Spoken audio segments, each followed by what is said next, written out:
Hello guys, आप सब कैसे हो? आपको मेरी स्टोरी पसंद आए तो लाइक कमेंट ज़रूर कीजिएगा।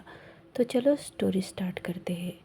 हम देखते हैं एक बहुत खूबसूरत सा क्लैंड, एक बहुत खूबसूरत सी नगरी जहाँ हर तरफ फूल है, कमल के लोटस के तालाब है, जहाँ हर तरफ हरियाली, खुशियाँ है, रंग बिरंग की तितलियाँ उड़ रही है और उसी खूबसूरती में एक खूबसूरत सा मेंशन है।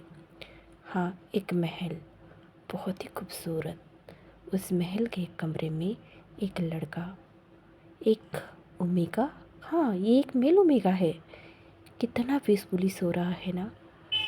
उसे देखकर कोई भी उसकी ब्यूटी पे मोहित हो जाए, ऐसी खूबसूरती है उसकी। और बट वो थोड़ा परेशान लग रहा है। कुछ हुआ है क्या? क्या उसने बुरा सपना देखा है? शायद ऐसा ही है। वो बहुत ही बुरा और डरावना सपना देख रहा है।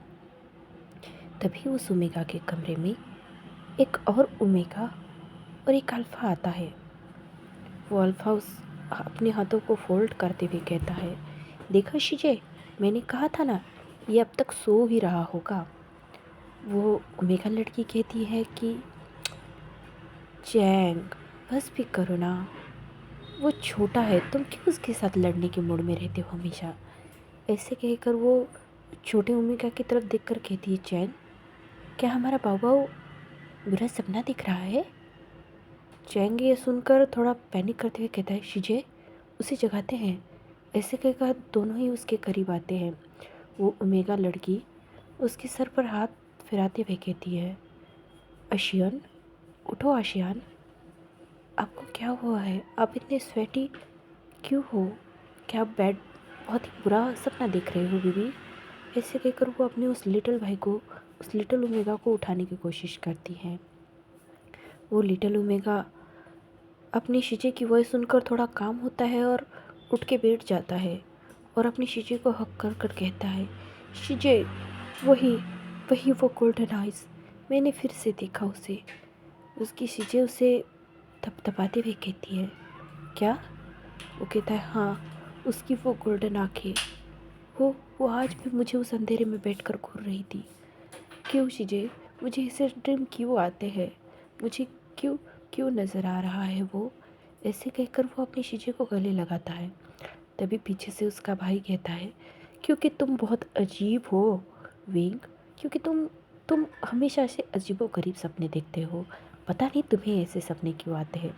ऐसे कहकर उसे उसके मूड को थोड़ा फ्लाइट करने की कोशिश करता है। वो कहता है, गगो, सच में उसकी आंखें, ऐसा नहीं लगता कि उसकी आंखें मुझे हार्म करना चाहती है, पर पता नहीं क्यों मुझे अंदर तक डरा देती है, जैसे कि वो आंखें मेरी रूह तक देखने की कोशिश कर रही है। मैंने कई बार इन सब चीज़ों को इग्नोर करने की कोशिश की है गगा, बट मैं क्या करूँ, मुझे ऐसे ड्रीम क्यों आते हैं? ऐसा कहकर वो अपने भाई की तरफ अपने आंखों में आंसू लिए देख रहा होता है। उसका भाई कहता है, कोई ना, चलो हम ब्रेकफास्ट करने जा रहे हैं, मम्मा आपको याद कर रही है, माँ आपको याद कर रही है। ऐसे कहकर वो अल्फ़ा उस लड़के को उठाता है और उसे वॉशरूम की तरफ इशारा करता है जाकर फ्रेश होने के लिए। वो लड़का भी अपनी भाई की बात मानकर उठता है और वो ओमेगा अपने भाई की बात मानकर उठकर वहाँ से चला जाता है वॉशरूम के लिए। और उसका भाई अपनी शीशे की ओर देखकर कहता है, ये सब क्या है शीशे? इसे ही ऐसे ड्रीम क्यों आते हैं? उसकी शीशे कहती है, मैं नहीं जानती चैन, पर अब लगता है माँ माँ बाबा को इस बारे में बताना होगा। चैंग कहता है, हाँ, पिछले 1 महीने से ये इसी तरह का सपना देखता है। इसे कुछ और नज़र नहीं आता, सिर्फ वो आंखें नज़र आती है, पर क्यों? ऐसे कहकर वो अपनी शीशे की ओर देखता है और फिर अपने भाई की ओर देखता है, वॉशरूम की ओर देखता है जहाँ उसका भाई गया है। थोड़ी देर बाद वो ओमेगा वो ओमेगा वॉशरूम से बाहर आता है और कहता है, गगा, आप दोनों क्या बात कर रहे हो? उसका गगा कहता है, कुछ नहीं, चलो ब्रेकफास्ट के लिए चलते हैं। ऐसे कहकर वो दोनों ही मिलकर उसे तैयार करते हैं और उसे बाहर लेकर आते हैं। बाहर आने के बाद देखते हैं डिनर टेबल पे, मेरा मतलब है ब्रेकफास्ट टेबल पे, उसकी पूरी मॉम, उसके डैड वहाँ बैठे हुए होते हैं।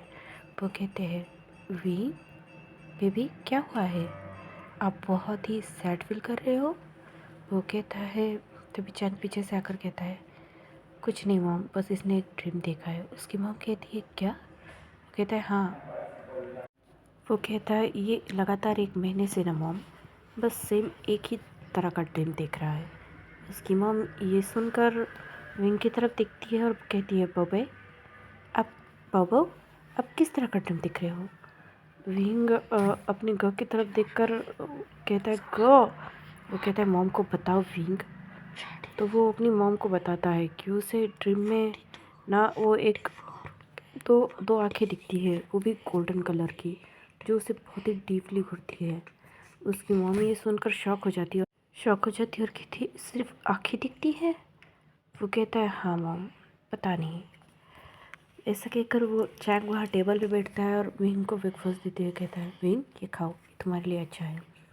ऐसे कहकर वो सब खा रहे होते हैं। तभी मैडम यू कुछ सोचती है और कहती है, क्या इसे उसकी आंखें दिख रही हैं? पर मैंने तो सुना है सिर्फ उसी के अल्फ़ा की आंखें ऐसी है, पर विंग को उसके अल्फ़ा की आंखें कैसे दिख सकती है? ऐसे कहकर वो कुछ सोच रही होती है। तभी जियांग फेमिया उसे के हाथ पर हाथ रखते हुए कहते हैं, यू क्या हुआ, क्या सोच रही हो? यू उनकी तरफ देखकर कहती है, आपको नहीं लगता विंग के ड्रीम की आंखें किसी से मिलती है? ये सुनकर विंग भी उनकी तरफ देखकर कहता है, किससे माँ? मुझे भी बताइए ना माँ। ऐसे कहकर वो उसकी तरफ देख रहा होता है। मैडम यू की तरफ देखकर जियांग फेमिया कहते हैं, कुछ भी यू, बच्चों को डरा रही हो क्या? ऐसे कहकर वो उन्हें ये करते हैं और विंग को कहते हैं, नहीं विंग, किसी की तरह नहीं। पर मैडम यू का खाने पे कोई फोकस नहीं होता है, वो डरी हुई होती है।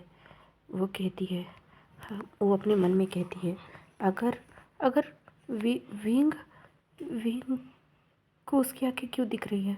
अगर विंग उसका सोलमेट निकला तो वो तो मेरी बेटी का वो शैतान है। वो बहुत बड़ा डेविल है। वो मेरी बेटी का क्या हाल करेगा? ऐसे कहकर वो अपने मन में ही पैनिक कर रही होती है। ये देखकर जियांग फेमिया उनके हाथों पे हाथ रखते हैं और उन्हें कंसोल करते हुए कहते हैं, शांत हो जाइए, बच्चे हैं यहाँ पे, रिलैक्स। ऐसे कहकर वो अपनी वाइफ को शांत करवाते हैं और ब्रेकफास्ट ख़त्म होने के बाद बच्चों से कहते हैं, ठीक है, तुम जाओ, जाकर बाहर खेलो। वो अपनी बेटी यानली की और जैंग जियांग की तरफ देखकर कहते हैं, एक काम करो, विंग को ना पूरा लोटस ग्लैंड घुमा कर लेकर आओ, उसे बेटर फील होगा। और वो तभी मैडम यू की तरफ देखकर कहते हैं, यू आप मेरे साथ चलो। ऐसे कहकर जियांग फेमिया यू का हाथ पकड़ते हैं और उन्हें अपने साथ लेकर जाते हैं। वो उन्हें अपने कमरे में लाते हैं और कहते हैं, यू उनकी तरफ देख कर कहती है, क्या यू, क्या क्या वो मेरे बेटे का सोलमेट है? इस उम्र में अगर बच्चे को कोई कोई इंसान दिखता है तो वो एक तो उसका सोलमेट होता है। तो आप जानते हो ना, उन्हें सोलमेट ड्रीम आते हैं। इस तरह से मेरे बेटे को सिर्फ उसकी आंखें क्यों दिख रही है? वो वो उसे क्यों दिख उसकी आंखें क्यों दिख रही है? आप जानते हैं ना, गोल्डन आइज़, वो किस अल्फा की है? वो अच्छा नहीं है, वो बहुत खतरनाक है। उसके बारे में हर कोई जानता है। वो भले ही उस क्लैन से बिलोंग करता है जो शांति का प्रतीक है, बट उसकी डेविलनेस, उसकी क्रूरता, वो अपने दुश्मनों के लिए कितना क्रूर है। वो वो वो कितना खतरनाक है, ये हर कोई जानता है। वो कभी खुद पे कंट्रोल नहीं रख पाता। आपको अच्छे से पता है ना, उसकी हीट के दौरान उसके अंकल ने उसके पास कहीं ओमेगा भेजने की कोशिश की है और ओमेगा की लगभग जान जाते जाते बची है। तो वो मेरी बेटी का अल्फा कैसे हो सकता है? भले ही मैंने उसको जन्म नहीं दिया, पर वो मेरा बेटा है। ऐसे कहकर वो जियांग फेमिया की ओर देख रहे होते हैं। जियांग फेमिया कहते हैं, उसकी डेस्टिनी में जो होगा वही तो होगा ना यू, हम नहीं बदल सकते। और गोल्डन आइज़ तो किसी और भी अल्फ़ा की हो सकती है ना, ज़रूरी थोड़ी है ना कि उसी अल्फ़ा की हो। मैडम यू झल्लाते हुए कहती है, किसी की नहीं है, गोल्डन आइज़ उसी की प्रतीक है, क्योंकि वो दुनिया का सबसे खतरनाक अल्फ़ा है। उसकी उसके फेरोमोन्स अच्छों अच्छों को घुटनों पर टिका देते हैं। वो एक प्योर बर्ड डोमिनेटेड अल्फ़ा है। उसकी जैसी आइज़ ना इस पूरी दुनिया में किसी की थी, ना कभी होगी। ऐसा ऐसा ऑरा लेकर वो जन्मा है, जन्म से ही उसके फेरोमोन्स अनकंट्रोलेबल थे। आप भूल गए उसके बारे में क्या क्या बातें हैं? पूरा कल्टीवेशन वर्ल्ड उनके बारे में क्या क्या कहता है। और मेरा मेरा फूलों से भी नाजुक बेटा उस डेविल का सोलमेट कैसे हो सकता है? ऐसा नहीं होना चाहिए ना फिल्मिया। ऐसे कहकर वो अपने हस्बैंड की ओर बढ़ती है और उनका गले लगाती है। जैंग फिल्मिया भी उन्हें कंसोल करते हुए अपने कामिंग फेरोमोन रिलीज करते हुए कहते हैं, डोंट वरी यू, हमारा विंग एक अच्छा बच्चा है। और अगर वो उसका ओमेगा हुआ भी, या वो हमारे बेटे का अल्फा हुआ भी, तो हमारे बेटे का प्यार उसे उसे सुधार देगा, उसे कामिंग बना देगा। ज़रूरी थोड़ी ना है। और वैसे भी तुम जानते हो ना, उनके क्लैन में एक रूल है, वो प्यार भी एक बार करते हैं और शादी भी एक बार। तो वो हमारे हमारे विंग को हर्ट नहीं करेगा अगर वो सोलमेट रहा भी तो। और मुझे नहीं लगता कि वो हमारे विंग का सोलमेट है। ऐसे कहकर वो उन्हें समझा रहे होते हैं, पर फिर भी मैडम यू बहुत पैनिक करते हुए कहती है, नहीं नहीं नहीं नहीं, बिल्कुल नहीं, मैं कभी उसे अपने बेटे का अल्फा नहीं बनने दूंगी। मैंने उसे बहुत नाजों से पाला है, भले ही मैंने उसे जन्म नहीं दिया, पर वो मेरे कलेजे का टुकड़ा है, इस क्लैन का सबसे प्रीशियस बॉय। ऐसे कहकर वो जियांग फेमिया को बोल रही होती है। जियांग फेमिया कहते हैं, ठीक है, शांत हो जाओ, शांत हो जाओ। हम अभी हम पंडित जी को बुलाते हैं और इस सपने का मतलब जान लेते हैं। ऐसा कहकर वो मैडम यू को शांत करते हैं, उन्हें कहते हैं, चलो हम राज दरबार में चलते हैं। ऐसे कहकर जियांग फेमिया तात्काल में एक राज दरबार भरवाते हैं। और तभी वहाँ पे उनका वो पंडित जी आते हैं और वो जियांग फेमिया उन्हें विंग के सपने के बारे में बताते हैं। वो बताते हैं कि उनके छोटे उम्र का कोई ऐसा सपना आया है। वो पंडित जी कुछ कैलकुलेटर करता है और कहता है, ये तो उसके अल्फ़ा की आँखें हैं, उसके अल्फ़ा की आइज़ है ये। वो पूरा फेस नहीं देख पा रहा है, इसका कोई रीज़न होगा। शायद उसका अल्फ़ा नहीं चाहता कि उसका ओमेगा पूरा फेस देखे, ऐसा कुछ होगा। ऐसे कहकर वो उन्हें बता रहे होते हैं और बताते हैं कि विंग एक बहुत महान राजा को जन्म देने वाला है, इसीलिए उसके अल्फ़ा की आइज़ ऐसे गोल्डन है। ऐसे कहकर वो भविष्यवाणी करते हैं। ये सब सुनकर मैडम यू कंफर्म हो जाती है कि उसका अल्फ़ा शायद वही है। वो कहती है, क्या आप बता सकते हैं कि हमारे बेटे का अल्फ़ा कहाँ हो सकता है? तभी वो कहते हैं, नहीं, हम इस बारे में कुछ नहीं बता सकते। जब भी डेस्टिनी और या किस्मत उन दोनों को मिलवाना चाहेगी तो वो खुद एक दूसरे से मिलेंगे। ऐसे कहकर वो पंडित जी महारानी और महाराज को वो करते हैं और वहाँ से चले जाते हैं। महारानी यूँ कहती है, मुझे डर लग रहा है फेमिया। वो कहते हैं, डोंट वरी, फिक्र मत करो। ऐसे कहकर वो अपनी पत्नी को कंसोल कर रहे ही होते हैं। तभी उनके राज दरबार में एक वो ओमेगा दौड़ते हुए आता है और वो कहता है, माँ माँ। ऐसे कहकर विंग उन्हें बुला रहा होता है। तभी मैडम यू अपने आंखें पोंछती है और उसकी तरफ बढ़ते हुए कहती है, विंग, आशियान, क्या हुआ बेबी? ऐसे कहकर वो अपने बेटे के पास जाती है। तभी विंग उनसे कहता है, माँ, क्या आप रो रहे थे? उसकी माँ कहती है, नहीं, मैं नहीं रो रही थी। फिर उसकी माँ के मन में कुछ आता है और वो कहती है, बबे, आप मुझे कुछ बताओगे? विंग कहता है, हाँ। वो पूछती है कि ये सपना आपको कब से आ रहा है? तब विंग बताता है कि 1-1.5 महीने से आ रहा है। तो उसकी माँ उससे पूछने लगती है कि तुम्हें उसमें और क्या क्या दिखता है? तो विंग सिर्फ उन्हें इतना बताता है कि मुझे सिर्फ आंखें दिखती है माँ, मैंने कभी उस इंसान के पूरा चेहरा नहीं देखा, बस वो 2 आइज़ दिखती है जिसमें वो गोल्डन कलर की आइज़। पर वो बुरा फील नहीं करवाती माँ। ऐसे कहकर वो अपनी माँ को सब कुछ बता रहा होता है कि वो आइज़ उसे डराती नहीं है, बल्कि उसकी तरफ कभी प्यार से देख रही होती है तो कभी बहुत ही डीप, और ऐसा लगता है कि उसकी सोल को पढ़ रही है। तो विंग कहता है, विंग की वो मैडम यू कह महारानी यू कहती है, क्या आपको ऐसा फील होता है कि उस आइज़ से आपका कनेक्शन है? विंग कहता है, हाँ, फील तो होता है, पर इतना खास नहीं। ऐसे कहकर वो अपनी माँ की तरफ देखकर कहता है, क्या हुआ माँ, क्या कुछ बुरा है? उसकी माँ कहती है, नहीं, बुरा नहीं है। ऐसे कहकर उसके सर पे हाथ घुमाती है और कहती है, ठीक है, जाओ खेलो। वो विंग की बहन यानली की तरफ देखकर कहती है, यानली, विंग का ख्याल रखना। तभी उनके राज दरबार में एक सैनिक दौड़ते हुए आता है और कहता है, जियांग फेमिया की तरफ देखकर कहता है, महाराज, हमारे यहाँ लैंड क्लैन से कोई आया है। ये सुनकर दोनों ही पैनिक करने लगते हैं और मैडम यू कहते, लैंड क्लैन यहाँ क्यों आया है? मैडम यू को इसे हकलाते हुए देखकर विंग कहता है, क्या हुआ माँ, आपने लैंड क्लैन का नाम सुनकर इसे हकलाने क्यों लग गए? तभी विंग की माम कहती है, कुछ नहीं बबे, आप एक काम करो। यान्नी की तरफ देखकर वो कहती है, विंग को अपने कमरे में लेकर जाओ और खबरदार विंग को बाहर नहीं आने देना है। ऐसे कहकर वो विंग को उनके साथ भेज देती है। विंग भी अपनी माँ की बात मानकर अपनी शिजे के साथ वहाँ से चला जाता है।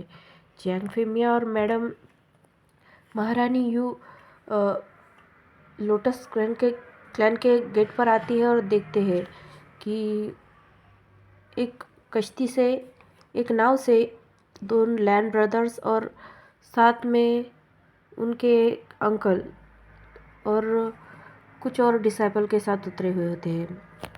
मैडम यू और जियांग फेमिया उनका स्वागत करते हैं। तभी अंकल कुरैन सामने आते हुए अपनी दाढ़ी को सहलाते हुए कहते हैं, कैसे हो फेमिया? फेमिया कहता है, मैं ठीक हूँ, आप बताइए मास्टर कुरैन, आप कैसे हैं?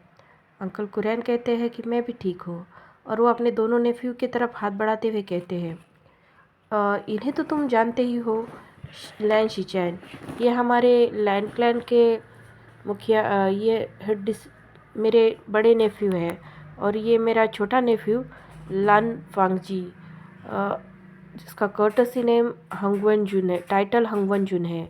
ऐसे कहकर वो देखते हैं। मैडम यू हंगवन जुन की तरफ देखती है तो उनके चेहरे पे कोई भाव, कोई नहीं, बल्कि उनके ऑरा से ही फील हो रहा था कि वो बहुत ही अग्रेसिव और एकदम डोमिनेटेड अल्फा है।